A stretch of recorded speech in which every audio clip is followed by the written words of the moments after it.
మాజీ ఎమ్మెల్యే జేసీ ప్రభాకర్ రెడ్డిపై కేసు నమోదైంది. పోలీసులు మాజీ ఎమ్మెల్యే జేసీ ప్రభాకర్ రెడ్డికి బిగ్ షాక్ ఇచ్చారు. జేసీపై కేసు నమోదు చేశారు సైబరాబాద్ పోలీసులు. బీజేపీ నేత హీరోయిన్ మాధవీలత ఫిర్యాదుతో కేసు నమోదు చేశారు.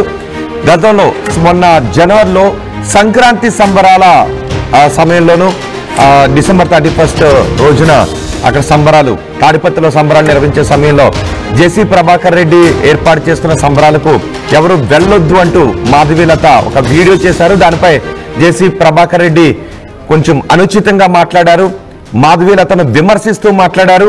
దీనిపై మాధవీలత పోలీసులకు ఫిర్యాదు చేశారు. సైబరాబాద్ పోలీసులకు ఫిర్యాదు చేశారు. తనను కించపరిచేలా మాట్లాడారంటూ మాధవీలత చేసిన ఫిర్యాదుపై సైబరాబాద్ పోలీసులు కేసు నమోదు చేశారు. జేసీ అనుచరులు అభిమానులు తనను చంపుతానని బెదిరిస్తున్నారు అంటూ ఆ ఫిర్యాదులో పేర్కొన్నారు మాధవీలత.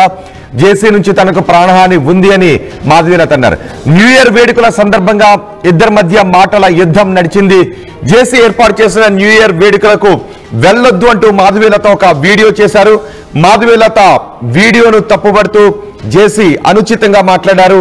మాధవీలత సినిమాల్లో యాక్ట్ చేసే విధానం గురించి, బీజేపీ నాయకుల గురించి కొన్ని ఇబ్బందికర వ్యాఖ్యలు చేశారు జేసీ ప్రభాకర్ రెడ్డి. దీంతో మాధవీలత కన్నీటి పర్యంతమయ్యారు. మాధవీలత పోలీస్ స్టేషన్లోనూ ఫిర్యాదు చేశారు. తనను చంపుతానంటూ బెదిరిస్తున్నారు అంటూ జేసీ ప్రభాకర్ రెడ్డి పైన, జేసీ ప్రభాకర్ రెడ్డి అనుచరులపైన ఆమె ఫిర్యాదు చేస్తారు.